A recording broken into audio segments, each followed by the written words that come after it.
This week's episode of Invincible was a bit different from what we normally get, with the focus on the character Powerplex trying to get revenge on Mark for his role in Omni-Man destroying the city all the way back in Season 1.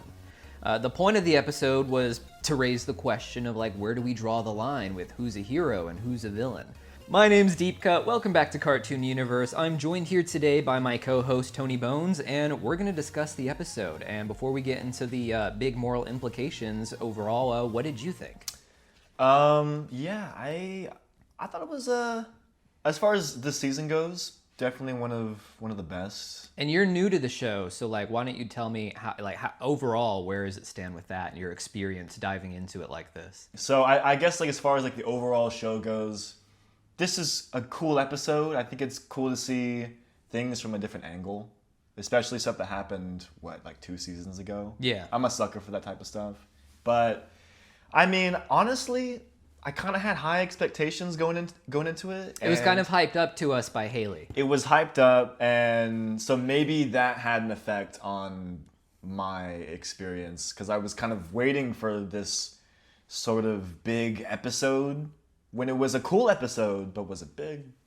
I was kind of expecting an event episode, but it almost felt like so many of the earlier episodes this season were just bigger. Not last episode, but episodes 2 through 4 were all really bangers. Yeah. As someone who's watched it since it started, season 1 felt really interesting. It was definitely slow in the middle. Season 2 was just kind of off for me. It just felt like the sophomore slump, And season 3 has been really killing it until I feel like this episode, I understand what their intent was, trying to paint these moral grays. But that kind of leads into the question is was that really a moral gray? What he did? Yeah, what he was with his adversarial relationship with Mark. Because you got to remember, he did work for the GDA. He was trying to be on the side of humans against villains, and that meant working with heroes. But his problem was that he saw Mark specifically as a causer of problems. But when you have Omni-Man, and it's just that's not your primary target. Yeah. It kind of lost any meaning for me. Were you were watching the show when it was coming out originally week by week? Yeah. Wow. Yeah. That's crazy.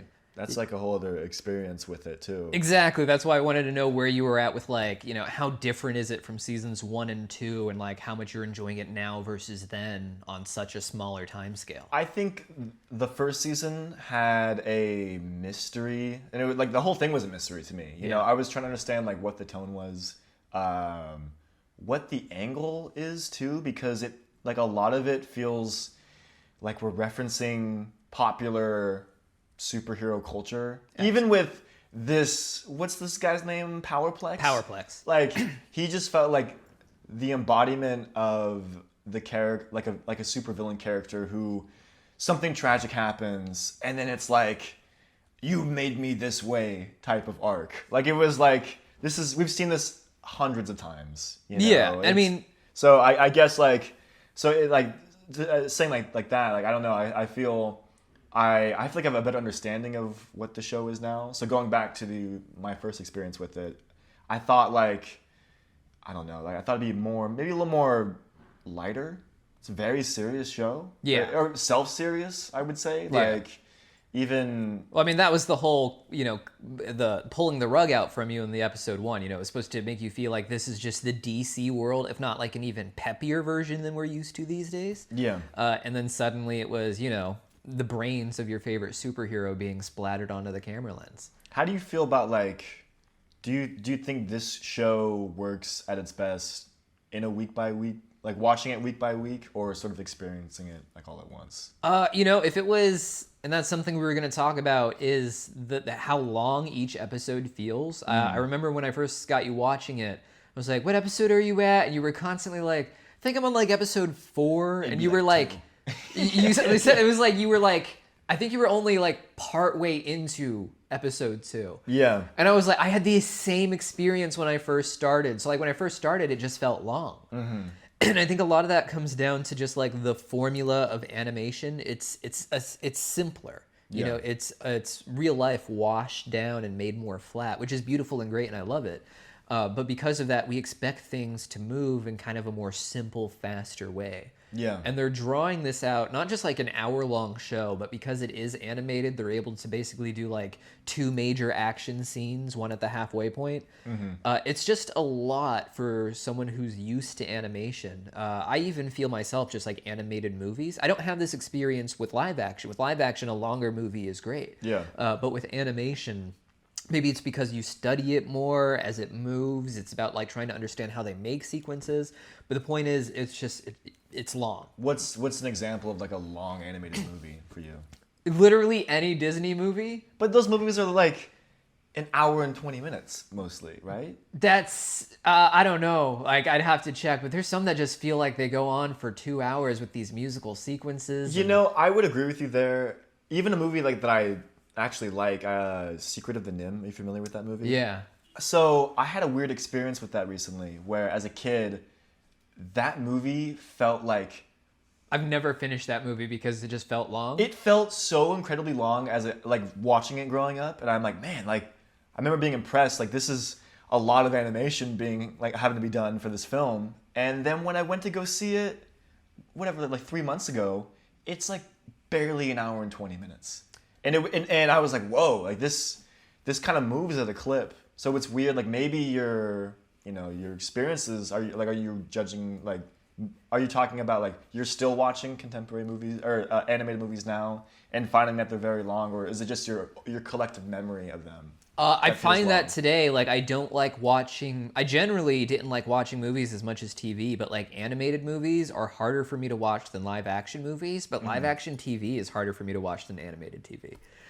See, I think it's the other way around for me. I think I'm more, if you put on an animated movie, I'm more likely to be like, all right, what's this about? Than whatever X amount of episodes of something. For me, it has to be like a laws. group thing. Like I need someone to sit with me to get through it. Like when we watched that weird anime movie about the cats, What was the movie called? Galactic Express or something. Night on the Galactic Railroad or That's right, something yeah. like that. Yeah. But to me, I don't know, like with, you still felt that Invincible was too long. And I think it's even beyond just like cartoon versus like live action with that. I think it's like we're used to superheroes in a half-hour formula when animated. Yeah. There are movies, don't get me wrong, but we're used to the shows. I think like covering the Harley Quinn show while watching this show just makes Invincible feel even longer. Like it's almost, I gotta say, like it reaches points where it's almost unbearable. How like I'm like, okay, I get it. This is supposed to be, making these people relatable, but I like how. But now it also feels like they're just trying to draw things out. This wasn't even just with this episode, but the last few episodes this season, like my big complaint, even with the epic episodes, is the way they're just standing around and talking is slower than usual. There's gaps between everything they're saying. There's gaps between each motion. It's like they had a 30-minute cut of an episode, and they had to fill it up with 14 minutes worth. It's gotta be 45 awkward minutes. pauses. And this episode was like 52. It was a long Which one. is, that makes a big difference, I would say. And that's the thing is like they're basically, all two-parters, which frustrates me more because I feel like the first conflict is always either extremely better or worse. And in this case, it just felt like you could still have these two conflicts, but in a half-hour formula. First at the, the remembrance ceremony, the memorial, and then later with the building. That still fits in a half hour. You're just kind of wasting time. Like so much so that the Invincible title gag halfway through the episode this time. Which, okay, I gotta say, like, I like the idea of playing with the opening title. I think it's like, I liked it for season 1. I felt like after season 1, you're supposed to transition out of that. I guess I just don't clock it as much. So when they do something like they did this week, it feels like, okay, like, I guess someone had a cool idea. But so let me ask you this, like, what do you feel could have been cut from this episode that would have made it 30 minutes? I don't think it's necessarily that anything has to be cut, and that's kind of what I meant before with me saying, like, both these conflicts could still fit in. Yeah. I'm sure there's, like, some C plot that I'm not even remembering that could be removed. Well, we'll talk about that later, but the teen team stuff. There you go. So it's like, start there, make it a focused episode, instead of trying to convince me that Rex was into Ray. Isn't he a dude in the comics? Ray? Yeah. I don't know. I'm pretty sure I made a video about it where it's like that's like the only real difference is suddenly Ray is a girl. It's that. It's also the robot boy girl and I'm just, the robot and monster girl. It's going places where I'm like, all right, like I guess individually this is cool, but I'm an hour deep at this point. It feels like you're pushing, my patience. I call it Degrassi syndrome. I think I've told you this before. It's when a show, because like I've only seen one episode of Degrassi, so maybe this was like an egregious example. But it was like one scene was like a hostage situation where some teenager had pulled a gun on all these people. Yeah. And then the cutaway to the B plot was about like this dude and this girl who used to date, but now they're like locked in a building together for like an hour, and now they have to just like talk, or else just do nothing for an hour. And it's just an example of like having this grand story and then putting in Rex and Ray and their dinner dates and trying to figure out if they're gonna move out together. It's like my dad's watching that show Friday Night Lights. You're familiar with it? And he's a huge football guy. Yeah. And when I went back home, I noticed that he would watch an episode and he would skip through all of the plots where it's like the players' relationships with their girlfriends, just to watch the football scenes. That's amazing. And I'm like, this, it feels like your dad is my hero. Every time. He's like, I get it. They love each other. She's going one place, he's going the other. Let's move on. I have a similar thing just with like horror movies. First 15 minutes. You can generally, like, maybe watch the opening scare. Yeah, watch the cold open. But then you skip the, like, oh, we're high schoolers, and we each have our own stereotype that we embody. But something's gonna switch. Exactly. And it's not even just that genre. It's, like, the entire genre. You can see, I kind of like that part, though, because you see it so much that I think it's funny now to see, like, what they do with it. Like, I know, like, a urban legend.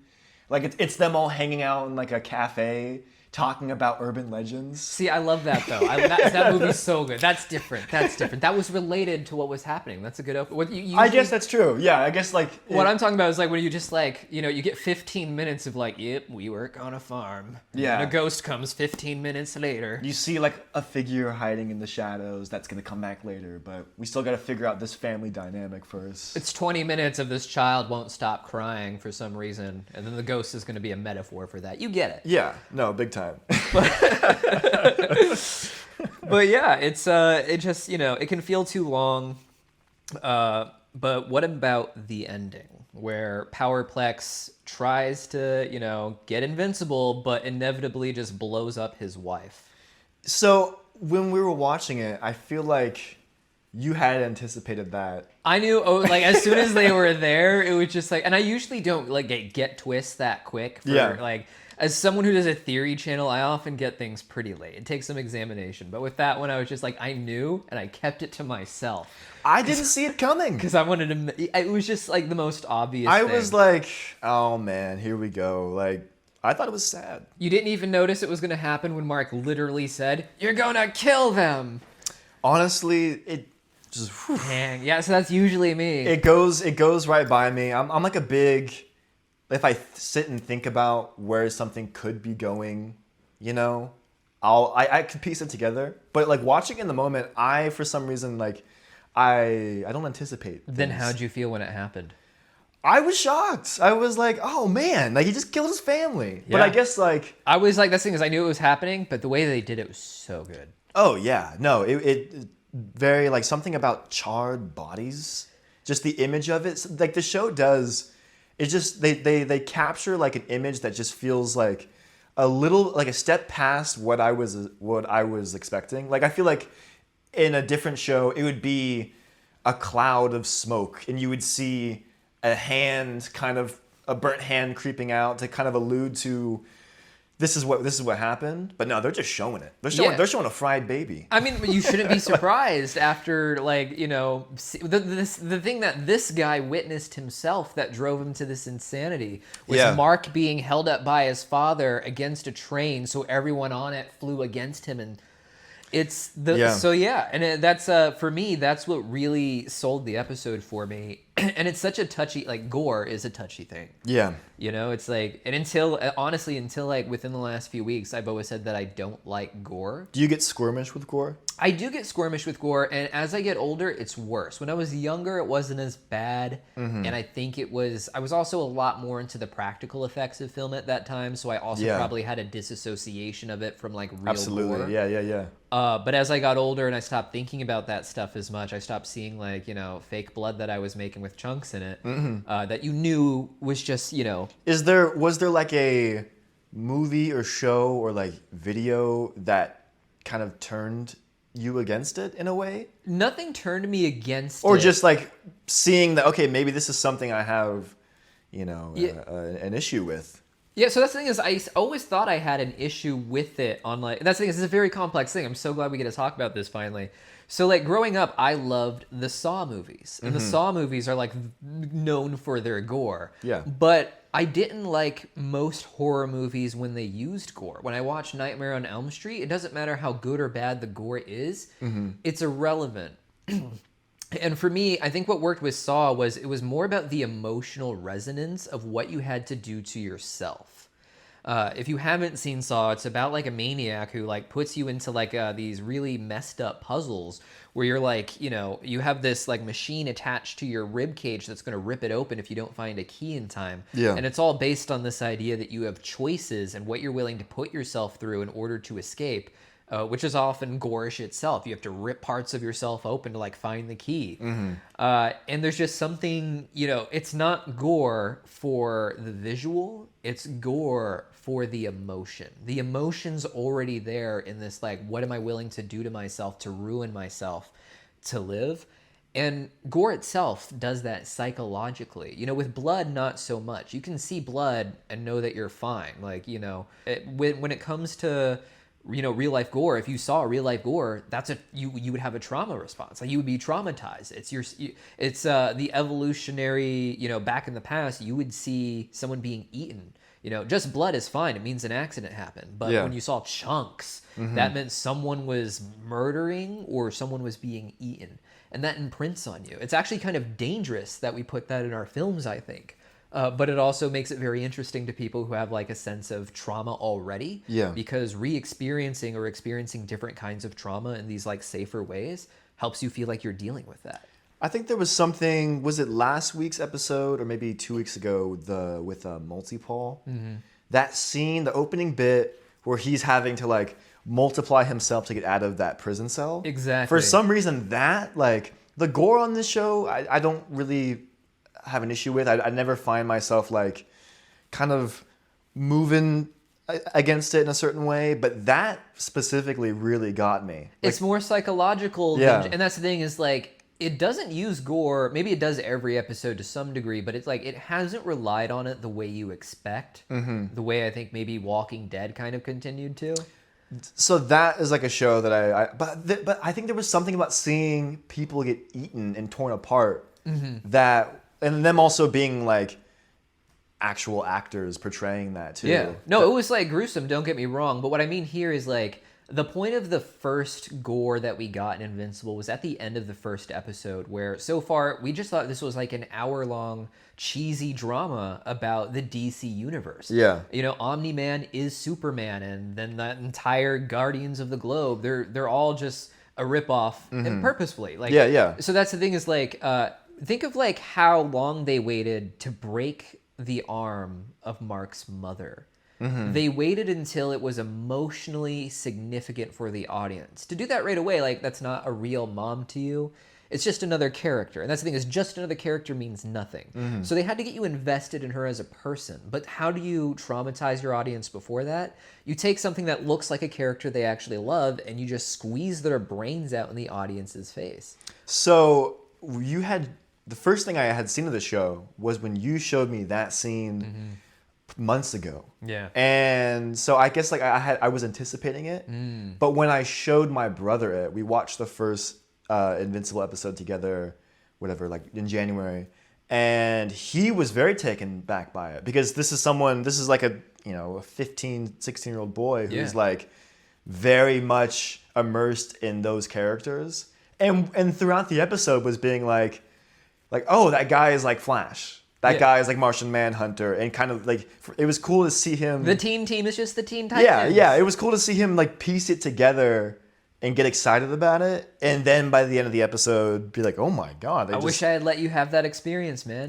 Well, unless the next generation got to. Yeah, so that's all that matters. The idea I'm going for here is like, it had to be emotional for them. So first it's just goring heroes and like some gore in like some typical hero situations. But we see a little bit less of that as like a dramatic focus as time goes on. Yeah. And then we start getting like, okay, now you're seeing someone you've come to think of as a mother getting her arm broken open in front of you. That was pretty, that whole bit, what was that guy's name? Engstrom. Engstrom. Yeah. That, Engstrom, was it? Levy. Yeah. Like, that whole, sequence at the end of season 2 was honestly like very compelling. I was very much into like, okay, what's gonna happen here? Is he just gonna straight up kill one of these people? And I wasn't sure like maybe if the baby was like what's his little brother's name? I keep forgetting these people's names. Oliver. If that was gonna be an opportunity to showcase like the baby's abilities because he was still very young at that point.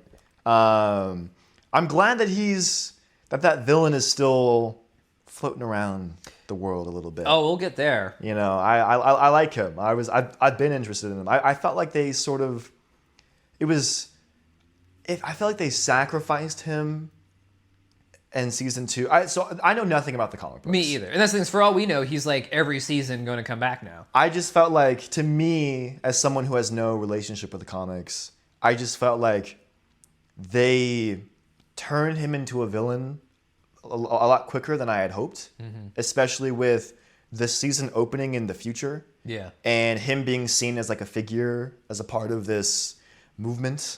And I was like, okay, cool. This could be a really interesting, full season arc where we could see this guy sort of we could be using time to kind of mess with this character and showing him, going back and forth and becoming the villain that he ends up becoming. But then what, like in episode, I don't know the exact episode, but it feels like very early on, he's working with those goons, and then Mark gets involved, and then he becomes like, he gets all messed up and becomes like the deformed, villain he is now. And I just felt like it would have been cooler to have worked up to that as opposed to like having it happen early on. But I guess if this is like a popular villain in the comics, maybe it just... For all he could be like recurring, he could also just be wiped out this season and that was it. Who do you think is their target audience with this show? Is it the diehard fans or like... It's so hard to say. I mean, that's the thing is there one target? It's kind of like the point of like a comic book adaptation in particular that like, yes, you want the base audience to watch it, but because of how popular it is with them, even more people are going to like just pour in. Yeah, I just feel like another Robert Kirkman show, like The Walking Dead, to me, it just, like my Nana watched that show. Yeah. Like, it felt more accessible to just a viewer as a show, that it didn't, like I never really felt like I had to get something to understand where something was going. Yeah. Maybe the Negan thing, but even at the point in that show when Negan had gotten involved, I was already aware of the character, but I was watching my Nana sort of experience it with no context of where it could be going. Yeah. And I never saw her get lost in a way that I get lost with this show, where I'm like, okay, maybe there's something that is like happening here in print that I am just not aware of yet, I mean, the thing about Invincible is like, it's actually, I think it's Amazon Prime's like #1 most animated viewed show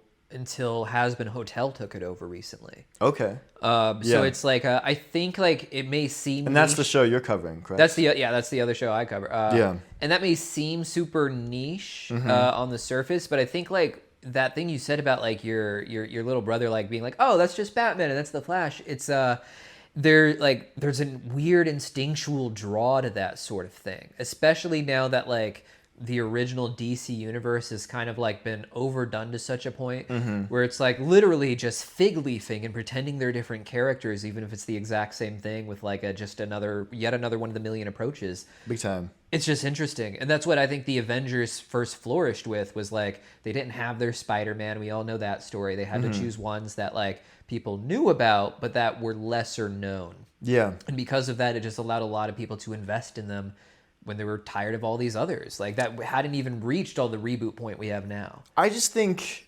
maybe their execution of it is just going over my head. Yeah. But I just feel like... Well, I don't disagree with you about the execution of it, for the record. I just mean like I can see why people get invested even if they're not comic fans. No, so I think that is the issue that I've had with it is I know all of the... I feel like I understand the references. Yeah. I just don't feel like it's taking these references to a place that is interesting to me. It feels like... So that's kind of... I think I gave you a very similar premise when I was like my thoughts on it before we got into it. Yeah. Because it's like, I love the idea of comic book arcs in general, but I have a hard time caring about any of them on paper. Yeah. And like seeing in the show, I was kind of hoping that would be exciting, but having like versions of them from like 20 years in the future travel back in time to Deus Ex Machina save him at the end. Like... maybe in the comic format, if I was like a hardcore comic reader instead of appreciating the ideas from a distance. Yeah. But that's the thing, is like I appreciate it on the show from a distance, but the actual execution is like I don't care. Because I'm like a casual comic book fan. Like I read a lot as a kid, but there were like I was never like one that was following an arc. It was just I would go to the comic book store and find an issue that I found compelling, and then I would buy it. But I think a lot of my superhero intake has been from like television and film, where I catch a lot of things that I'm like, oh, I've seen this basically in another program, and I'm just waiting for it to like take it to the next level. And because to me it feels like, okay, maybe this is what they're kind of referencing a little bit, but then they play it so straight that I think the opportunity for some really interesting satire is being lost. And maybe it's just like it does overt. feel that way. It's not overt, so I'm just missing the satire of it. It just feels like it's like there's jokes when it happens, but that doesn't really make it worth like the let's go to space arcs don't do it for me at all. The whole going to Mars, I really did not care. It's not that I hated it. It's not that I was like, oh, this could have been. It's just like, at the end of the day, like it feels like the show is often trying too hard to be the entire DC universe and all of these comic book ideas. Like, if anything, these things should have been like saved for later. Fun things to do once we get past this like Viltrum focus. But for me, the drawing out of that has always been like the weakest point of the show. I think like two things that I wrote down, and maybe this will just like show what type of superhero observer I am, but two things that stood out to me from this episode was the Powerplex character reminded me a lot of the Amazing Spider-Man 2 villain, what's the guy, Electro or whatever. It had a similar like I guess that guy was more like he had a falling out of like his love for Spider-Man, but it was this, he did me wrong and took my life away, and now I'm going to like ruin his angle, that I was like, okay, I'm seeing something interesting here. And then also the opening sequence of this episode reminded me of Batman vs. Superman, which begins with Batman or Bruce Wayne. That's right. Like seeing the events of Man of Steel from another angle. Yeah. And then he saves the little girl and then is like, I'm gonna show you, Superman. And so it's like, those are the two things I thought of when I was watching this. And I was waiting for, I guess the subversion is he doesn't save the little girl, where Batman does in that movie. So like, I guess that's what maybe if that was what they're referencing, I caught that. It might have been like a very direct reference. What you're describing, I'm like, oh yeah, it's very similar. But that was just like, even like the whole memorial thing. Like, I thought it was funny. I don't remember if in the DC, that whole Zack Snyder world, if they have like a memorial for all the people that died in their, basically 9/11 Yeah. attack, the 10 9/11s that happen on Metropolis and Man of Steel. But they do have the Superman Memorial, so maybe it's like it would have been interesting if they would have played on that idea and had like a statue of Invincible in some way, of like someone who was trying to save these people, and that could have been a really interesting motivation for why Powerplex is like now feeling even more, because they're glamorizing it at that point. yeah, where like I felt like with his character they wanted a character who was sort of I don't know, made a villain out of this event, and now he's ready to like prove why this guy is not a true hero, which I don't know, I don't find very It would have been better. Interesting. Like, that's the thing is with Omni-Man, like, I know Omni-Man's not like right in the picture, but that's the thing. It becomes obvious that this guy's just looking for like what he thinks is the easiest target. Like, he's not going for the big bad, the actual issue to solve. It's just like, okay, here's a guy that I feel like I could hold responsible because of the things I've got. But on the note of that character, how did you feel about the performance? Aaron Paul's Yes, performance. Aaron Paul. Breaking Bad.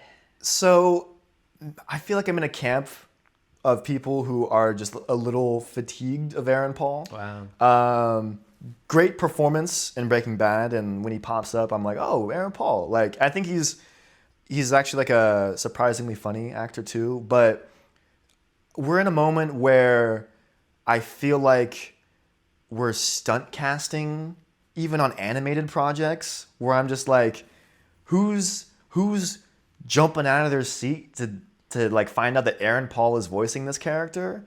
And when it comes to his performance of the character, I just wasn't very moved by it. I honestly, like, we were watching it, I felt like, who is this guy? Like, it felt like a weird voice performance. And then finding out that it was Aaron Paul after, it was like, okay, I get it. Like, it was so weird for me because, like, when it first shows him putting on the suit and like giving his rehearsed speech to his wife, I thought they were in a sort of like role play therapy, and she was his therapist. Because the way he said it was just like, it sounded like a very. And the thing is, like, once you told me it was Aaron Paul, I realized the reason it sounded familiar but weird is he sounds almost like Todd Chavez from BoJack Horseman when he gets angry. Yeah. It's just like, you have made me very, just like very drawing it out in a way that works in a BoJack Horseman. do you think Aaron Paul has seen an episode of the show? I don't know. Is he a fan of this show? Like, I want to say, I have no idea. because I like the idea of him just being like, oh, like Seth Rogen calling him up and being like, hey, do you want to be an Invincible? And him like doing a quick Google search, seeing it's an animated show, and being like, oh, cool, like, let me do my thing. And then not understanding the tone of it. His tone almost sounded like if an episode was focused on Rex. There's something about the way they speak and slow their words. Yeah. But yeah, I don't know. Honestly, like, I like the idea of the character, but the performance did sort of take me out of it a little bit. Dude, I was so convinced that he was like putting on like a little costume to role play, that he was telling Invincible off, that when she hugged him afterwards, I thought it was like sexual therapy. Like, I thought that was like the next phase, was they were gonna like do it and he was gonna feel better afterwards. And then she starts hitting him with the hammer, and it's like, oh no, that was him. This is like, real. I feel like he's capable of a strong performance.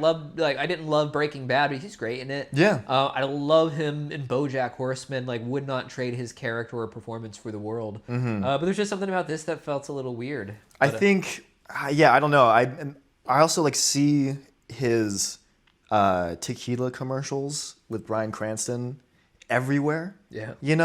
So it's just like, I don't know. At some point, these actors, they exist in a different sphere that makes it hard for me to like then take them in as a character in something.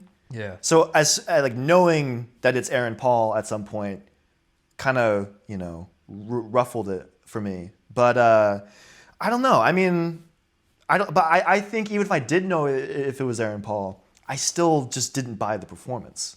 Yeah, that's the thing. Before we knew his name, it was just a weird performance. Maybe it was like a one-off. How do you feel about that though? How do you feel about animated projects, stunt casting, like characters like this? Because I guess if it leads to situations like that, I don't like it. But it's just I tend not to focus so much. Like it happens, you laugh at it when it does, and you know, like I don't. I But guess, you're laughing at what? What are you laughing at? Like, well, it's just like his funny performance. Like that was the thing. I was like laughing at the entire scene where I thought he was in therapy. Like I was like, this is. but do you think that was intentional? You know, I don't think it was. To make us laugh, that's what I'm saying. It's Yeah, not intentional. yeah. It's not great, but that doesn't mean. What I'm saying is, I don't necessarily know that this kind of stunt casting has created a pattern of actually bad acting. I've seen arguments for it in like animated movies where it's a lot more common. But you know, I tend to watch the TV shows where it's a lot of the you know the regular voice cast that we get. I wonder if this is like signaling or like a possible trend in For like, adult animation, 100%. you know, like, oh, let's get this person for this role where it doesn't even matter who they are. Honestly, like it could have been anybody voicing that character, and it's just like, why him? I don't know. I guess to have the name on the IMDb, but Yeah. I don't know. I mean, if you have a certain amount of budget that's just given to you for casting and you like actors and you want to see, like, I would love to. That's the thing. It's like, I don't know, maybe, you know, if you could cast your own movie, wouldn't you not like if you could cast your entire DC universe, is there not some place? I mean, you say you're fatigued, but was there not at some point a place for Aaron Paul, perhaps, as some villain side character one-off? I guess so, you know. That's what I'm going to Yeah. say. If you're just like, yeah, I would love to work with Aaron Paul, and this is a character. I think when it comes to animation, I feel like, for me, Aaron Paul is like a physical performer. You and know? that's the big issue in general. Is Like he's very identifiable, and I like the way he carries himself in a project. So like this is like we're only getting the like one part of him, and it's honestly like my least favorite part of him. Yeah, that's the thing is acting isn't just about a voice. Like with Whoopi Goldberg, like some people love her voice acting, don't get me wrong, but like the biggest complaint is like you don't get to see Whoopi Goldberg, and like you don't realize how much of like. But Whoopi Goldberg has a great voice. You know, It's not, and that's why I said some people love it, but like the biggest complaint I've seen about her in animation is that you don't get the rest of her, and that just helps. yeah. You know, What's a Whoopi Goldberg project, animated project? she was one of the voices in The Lion King. Oh, she was? Yeah, she was one of the hyenas. Oh, well. Yeah. Look at that. But it's just like I don't. The thing is, I don't like know her filmography or anything. But like when someone said that, Like the original Lion King or the new one? I believe both. Oh, okay. Because I was thinking she was in the original. Yeah. But I remember going and like just comparing like the scene someone had put up where it's like here's just like a movie where she was like helping Santa Claus or something.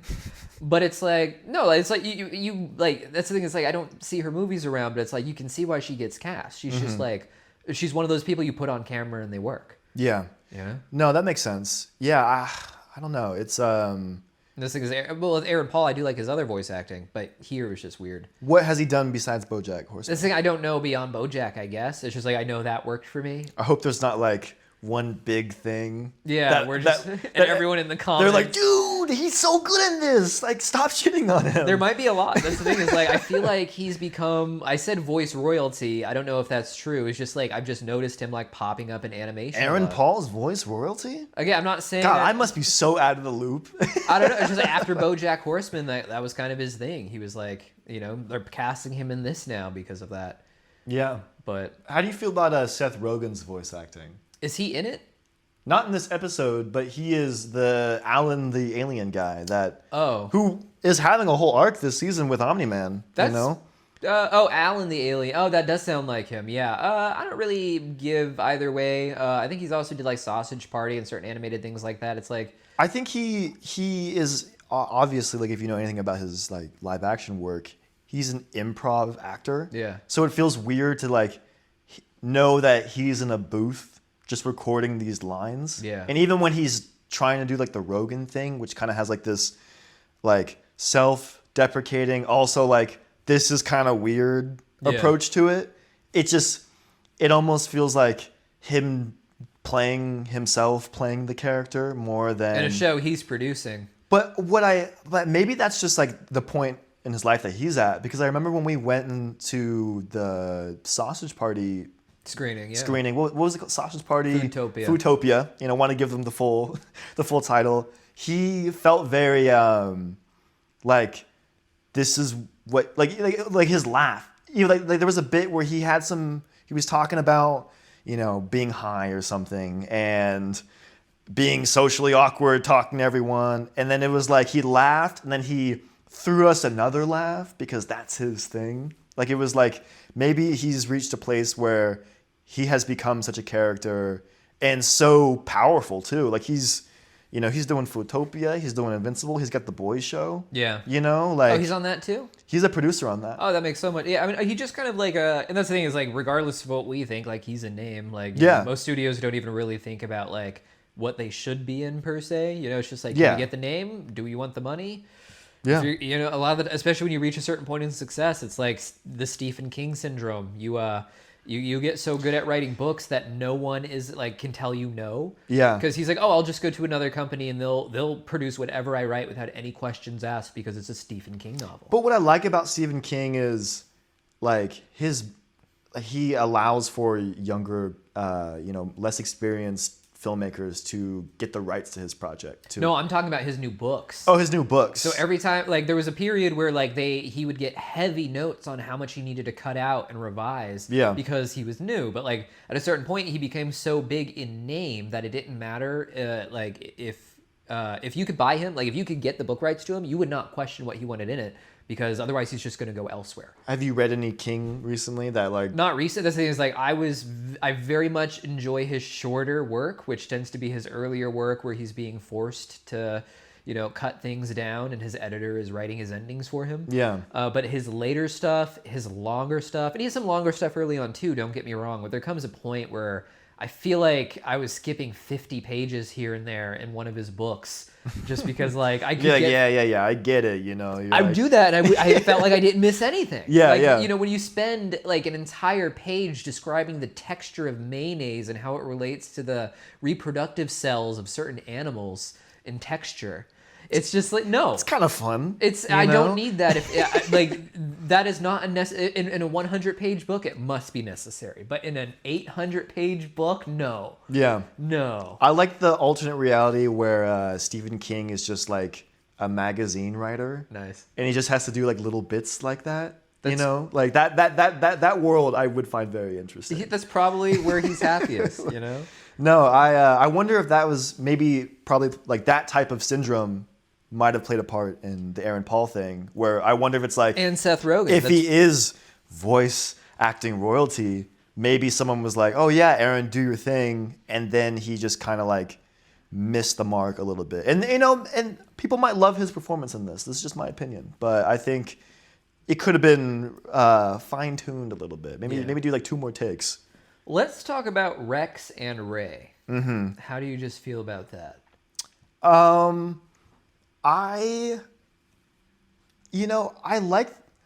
want to be into that storyline because as we talked earlier, I am a sucker for that stuff. I am a sucker for the side romance plots in these things. I just don't necessarily buy their connection. I feel like at some point in television, the longer it goes, everyone needs to start pairing off. They're like looking. I feel like the writers are just like looking at a board of characters, being like, okay, who can go with who? And I feel, and I don't know anything about the comics, so maybe they get together in the comic books. Well, in the comics, from what I understand, like I feel like I made a video about this. Ray's a dude. Like they gender swapped for the show, and I always thought it was weird when it started. I was like, why did they gender swap this like one side character? Yeah. And now Rex is like dating her, and I'm like, I wanted, part of me wanted to do research before we talked about it. Part of me like didn't want to because just like the weirdness of knowing that like that was a dude in the comics, and now it's like this weird romantic subplot that feels so out of place to me. And maybe it's not. Maybe it's like maybe it's building to something. Maybe. Important. Or maybe it's just like something essentially like this happened in the comics, but it was with a normal girl and they decided to make her a superhero or something to make it more interesting. Yeah. I felt like I was really beginning to like his character this season when it started. Like, for some reason, my favorite moment in the entire show now is just like the end of the battle, he's naked and just celebrating. And I was like, that's me. That's you. That's me. And now it's about whether or not he'll quit being a superhero to be with Ray. I'm just like, at what point does the teen team just become irrelevant. You know, like I like. So that makes me wonder if like, because like he is is he one of the starring cast members? Because like the thing about comics is you can write characters in and out without affecting people's pay. But you do like if you like say, hey, you're a starring character, and suddenly they're not a starring character, they're not in every episode, they're getting paid less and less. Is there a desire to make some characters, maybe Rex, more relevant? Well, I imagine, especially like it's what's that guy's name that's playing him? Jason, I forget his last name. I don't know his name. I like his voice. Yeah, no, and other stuff. He's probably the only part of one of the only two parts of that puberty show for children. Puberty show for children? Oh God, I can't even remember its name now. It's been so long. Big Head or something. Oh, Big Mouth. Big Mouth. God, Yeah. It's been so long. I've never seen that. Like the first 2 seasons were just okay. It's basically the story of Robot and Monster Girl, though. Just Big Mouth is? What I mean there, it's just like the story of like teenagers going through puberty, and like Monster Girl and Robot are just teenagers starting puberty. Yeah, which is weird. But they're trying to like not. They're trying to like. I guess it is. Okay, so what is that little belt a metaphor then? I don't really know. I don't know if that's a metaphor. That's the thing, is like they're not. I wouldn't even call it a meta. That's like the thing of it is it's not a metaphor. They're not doing any commentary on being teenagers. They just are, and it's creepy. It is weird. Like they're both older than they are, and they're stuck in bodies, which is like a very common. I'd say less so in American comics and more so in Japanese comics. All of their comics have to be about like weird dating commentaries that could exist. So it's like it like asks the question is like, what if an adult turned into a younger person, which is like not something. It's impossible. So like, why beg the question on that level? Is that? I wonder if that is like a big part of the whole Invincible arc. Like maybe, like I want to know how these characters are going to then circle back without it just being like a team up fight. Like what is their purpose on the show right now? Right now, their purpose probably is just like to fill it out. Like that's the thing, is it was always meant to feel like the DC universe and like the overthrowing of the previous generation of that. So like imagine the Justice League is dead and it's now suddenly Superman. That's the thing. It's supposed to feel like you've seen the entire DC universe, all your DC lore, background for these characters. You can apply it to most of them, and then suddenly it's just like there's this sequel where Superman is revealed to have actually been evil all along, and now Superboy is the one having to deal with the consequences. So it's always like, that's the thing, it's called Invincible. I'd prefer if it focused more just on the whole Viltrum thing. Yeah. But it's always meant to be all these, everything that comics can be. Like everything that even the Sonic the Hedgehog comics get into with Lost in Space and the 25 years flash forward arcs they do every 5 years. And as an experiment, I think that's very cool. Yeah. But, it's often the execution doesn't, line up. I think an issue that I have too with the show that is an easy fix. I feel like the score is probably like one of the weakest parts. I don't even think about it, which is weird because like when action happens, I pay very close attention to the score because like I like it synced to good music. I think like action is when they really try to do something with it, but there's just moments of like silence or very like slow paced music playing over these like very like poorly paced dialogue scenes. That's terrible. And I think you like already you have this removal where there's no ambience of the location that they're in. So it's really just their voices. Yeah. And then there's no music over it. And I'm just like it feels like it's constantly like just missing a step for like a good score goes such a long way. And I feel like it almost would help keep things a little better paced. Maybe. But that's just a nitpick. Fair enough. The final topic I want us to get to is the many marks. I honestly don't have much to say. It's like, okay, now he's gonna like fight a multiverse of like marks who are not great, and he's gonna see like the evil versions of himself that he is in other realities, and Angstrom's gonna expect him to be like, oh man, I could have been bad. It's like, but I'm not. Yeah. And it kind of feels like the same thing as with this Powerplex character. Like, I get the commentary, but it's so far removed from what the reality is in that situation for our Mark. It's just like, I don't know if that really matters. Like, if it was me in that situation, I'd just be like, sorry, bro. Like, but I wonder if the many marks thing will have like a bigger implication as far as other than just like him fighting them all. Maybe. You know? I would like for it to be used in an interesting way. Like, what if Mark was replaced? Like, what if one of these Marks sort of took over his life in some way, and it was like this weird thing where he like is trying to, you know, he's stuck in some other realm and like he can't do anything about it. Like that could be really interesting, you know. It'd be cool. I think here's what I mean is I would rather see what you're suggesting right there. I just don't think they're going to do that. I think it's going to be like a very straightforward battle where Angstrom monologues about like this version of you did this, and he's like, yes, I am evil Mark and I enjoyed doing that too. Yeah, you know, especially the one with the mustache. I liked his little mustache. I thought it was great. I left a note there because I had to bring him up, but it's like that one's, you know, he probably thinks of himself as like Omni-Man Jr. Yeah. But see, that would be interesting, you know, like it just doesn't feel much different than what we already got in the season 2 finale, which was him being like, this is every other world where you f***ed up already. Now we got to censor that one word. yeah. Oops. Great. But yeah, that's my feelings. Yeah, I mean, I could, you know, come up with all these different ways I think it could go. What's the fun? I don't know anything about it, and I'm sure this is like strong talk for a theory channel. Yeah, I know, because it's a cool ending. I was like, oh, interesting. Oh yeah, I'm excited. Like that's probably going to be like the finale story. If they're going to bring Angstrom back, this is the way to do it. It's funny. Like you can tell. I bet this had to have been written like a year and a half, maybe like almost 2 years ago, probably, because I feel like 2 years ago we were at the peak of multiverse. Other versions. I don't know if that's true or if this is like a key point in the comics just because like comics are so multiverse heavy. Like it's just like with the future time travel thing, like this might just be, that's the thing, is like we've done time travel multiple times now. It's like these are just things they plan, like I think we even went to Mars multiple times or space. Like yeah, but I think there's something about there has been like a strong interest in different versions of the same character like recently, and or at least in the past 4 years. Well, why don't we ask the audience that question then? Like, why don't we okay, we're at about the end now. It's like, what for those of you who have read Invincible? Let us know, is this multiverse plot like, you know, pretty on par for what happened in the comics and pacing wise, or are they like adapting it early and focusing on it more because of the multiverse in media in general? And it'd be interesting if it was that too, because it would feel behind the trends, where I feel like around what was the Spider-Man into the what's the third one of the Tom Holland movies? No Way Home.